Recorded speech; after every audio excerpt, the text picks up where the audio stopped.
Maryland conservatives, Jim Rutledge.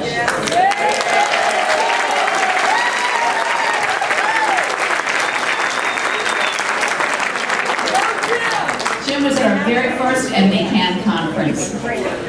Jim is an attorney and a founding partner of the law firm Rutledge and Aiken, located in Baltimore County. As an attorney for more than 25 years, he gained a profound appreciation for the vital relationship among free markets, capitalism, individual freedom, and the rule of law. Jim has represented entrepreneurs, Fortune 500 companies, private and public school boards, healthcare professionals, banks, property owners, small businesses, and farmers. He is engaged in the criminal law arena as both a felony prosecutor and a defense attorney. Jim's career also has included work on civil rights and constitutional law issues. He is a former candidate for the United States Senate here in Maryland.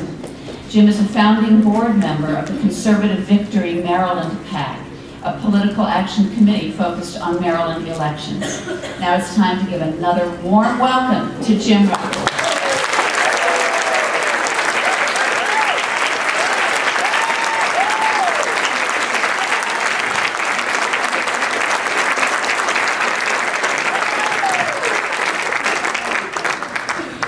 Attorney General Rutledge. Well, thank you, and congratulations. I didn't realize that there were so many Redskins fans here. Yeah! I must be the only Ravens fan still in the room after kickoff. You know, I was asked to present some words of encouragement, and after what I've heard here today, in particular after those last comments about our Second Amendment rights and the God-given right for self-defense, I don't know how much more encouragement a man or a woman could give each other. Can you agree with that?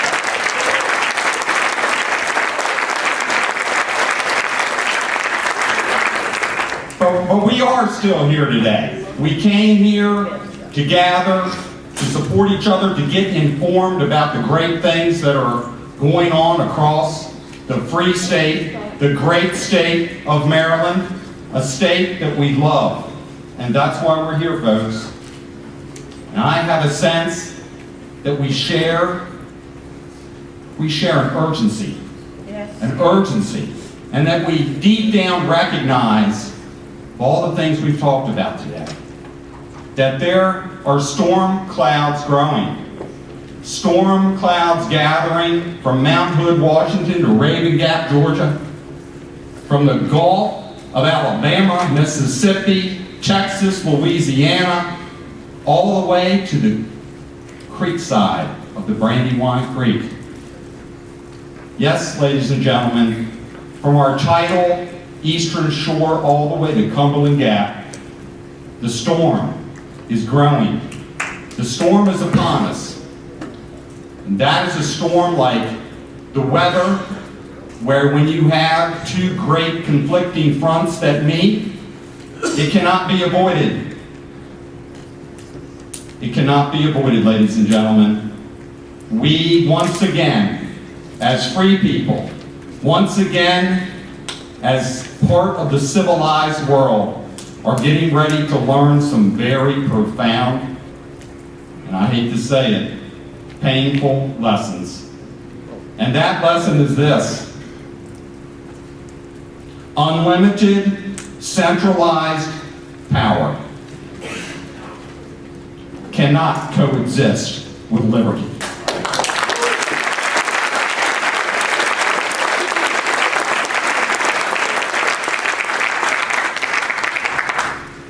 You see that? We're going to learn that battle cry, live free or die. Yeah. You know, that's not just a license plate slogan. No, because there will always be men and women whose hearts yearn for liberty. And there will always be those of us, many in this room, who would rather fight and die fighting than to live a slave. Isn't that true?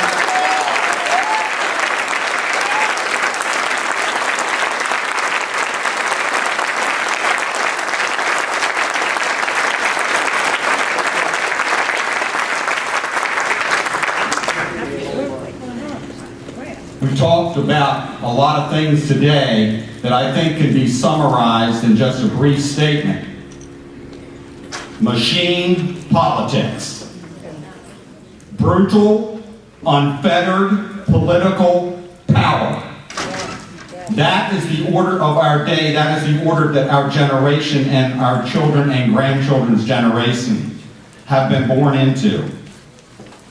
You see, there's no way to slice it except to say and recognize that in the great state of Maryland, we have lived under machine politics for far too long.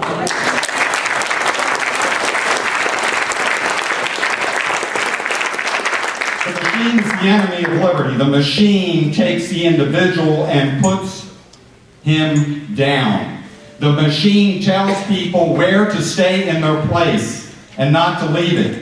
The machine wants to take schools and use it to teach and drill into small minds things like serve your community, but really we mean serve the state.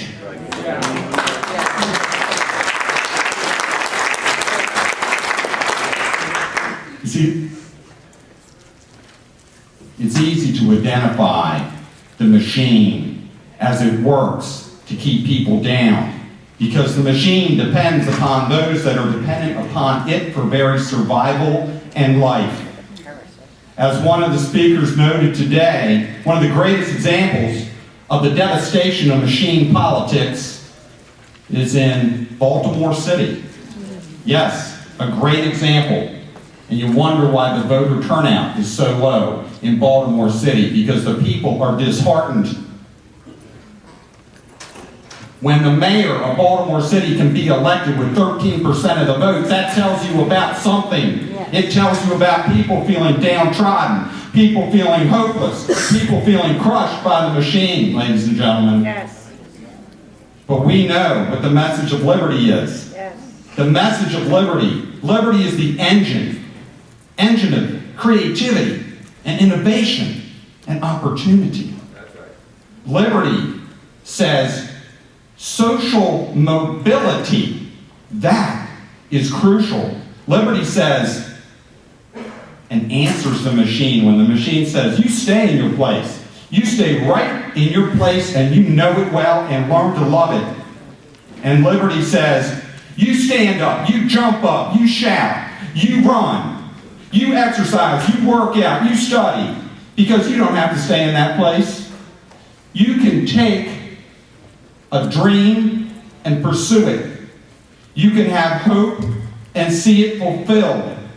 That is the heart and soul of the United States of America. That is the heart and soul of the liberty that each one of us in this room is dedicated to defend.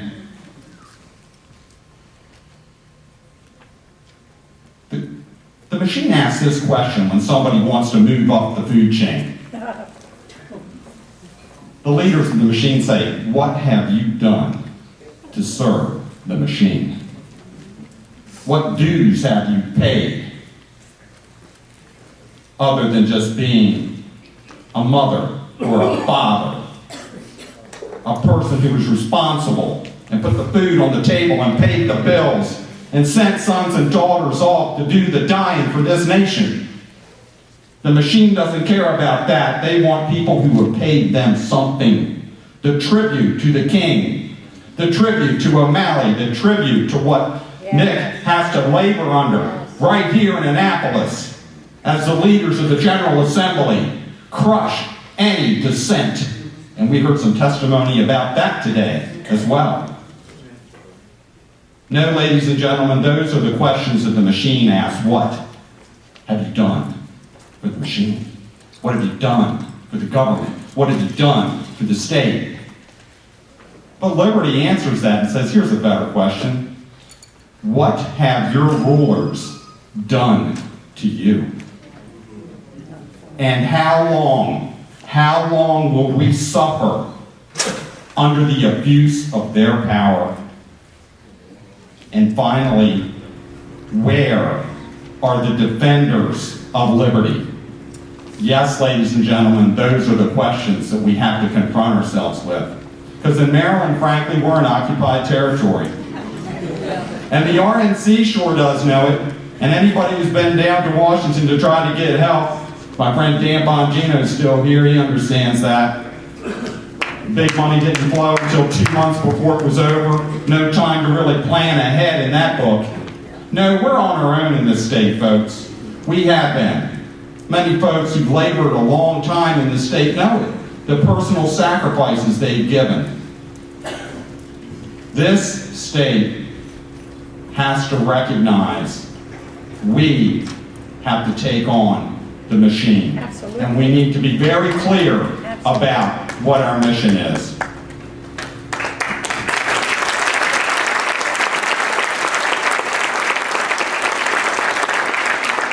You know, there's far too much hesitancy and even hostility to liberty in the seats of power across the political spectrum.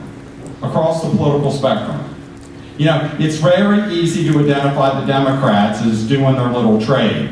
We promise you, we'll feed you, clothe you, shelter you, keep you safe. If people, you will just give up some of your freedom, some of your liberty, trust us. The Democrats are shameless about attacking liberty because they're all about power politics. It's all about getting enough people to keep them in power, and they need as many dependents as possible to keep that job going. And it's our job to stand up and speak the truth, not just a passing reference to freedom or liberty, but to be able to articulate it, to be able to compare it to a hope and a dream rather than someone else's design for your or my life. But we have a little problem also on our side of the aisle, don't we? You know, just a little one, right? We have a problem with some Republicans, and far too many in the Republican leadership within the great fortress of D.C. that seem to be uncomfortable with asserting liberties forward.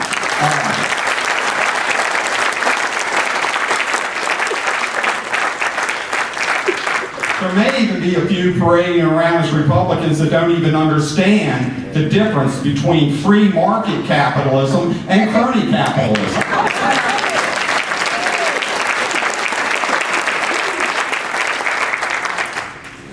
But we know better, and that's why we're here. We're here to encourage one another. You know, the word encourage, what that comes from, way back in the day, I was a Latin major down at the University of Georgia. And I learned a little bit about root words that helped me out in law school.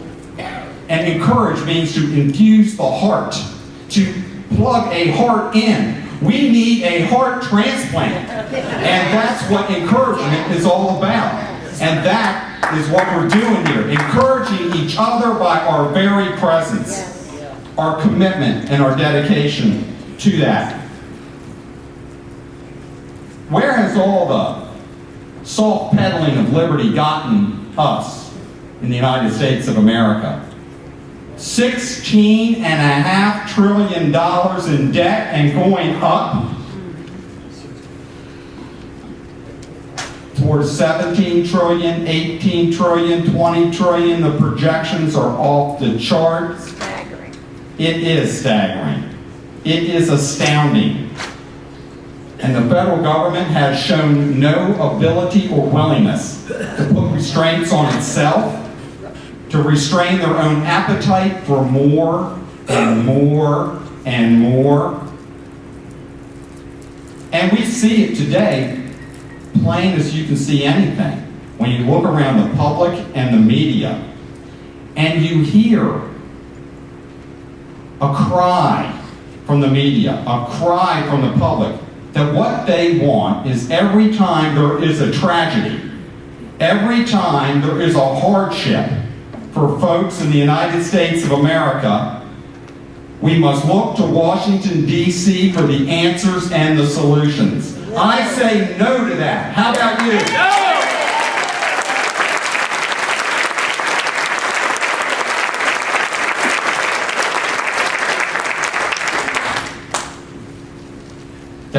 serious problem. It's a serious problem when on the right and the left, every debate you hear about what to do about the slaughter of innocent children, the taking of innocent life in Newtown, is answered with people debating over which committee will take it up, whether the solution will be federal money for guns and training for teachers in the classroom, or federal money used to take away your and I right to bear arms and to come seize arms from us when we have a God-given right to bear them.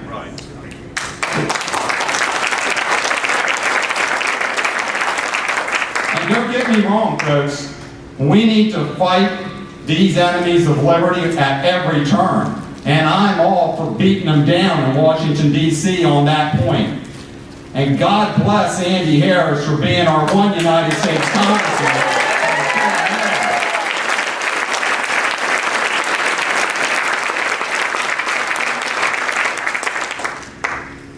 But I would suggest that we recognize it's time. It's time, is it not? It is time that we look ourselves in the mirror. It is time that we say the simple truth that Washington, D.C. cannot fix Washington, D.C.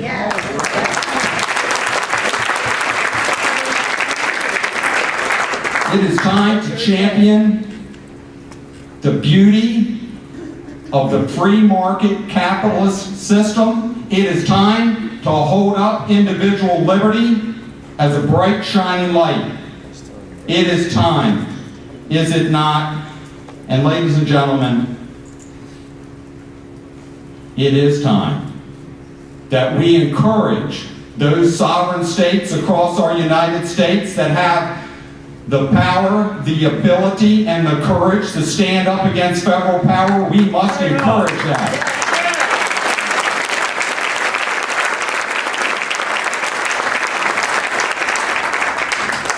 Now in Maryland, I don't think it's going to happen this week, that Maryland state government is going to stand up to the federal government.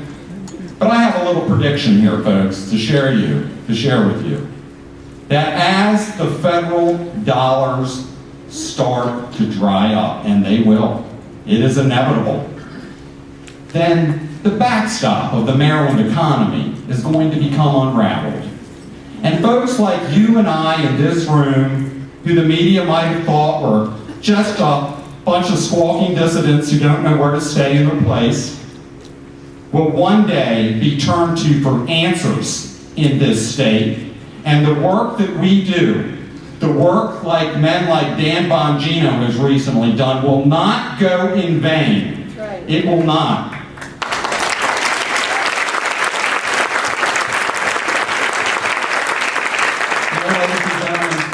In conclusion, we will be there to help guide people to what we know God gave all of us, which are natural built-in talents.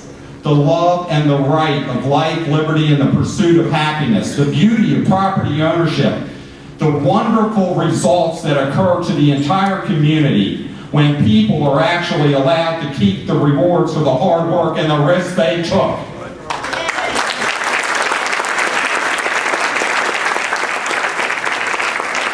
So ladies and gentlemen, ask yourselves the question then, in your motivation, in your heart of hearts, what shall we do now? For me, and my prayer for you, is that you will live free, that you will join the resistance, and that you will help us break the machine. God bless you. God bless you.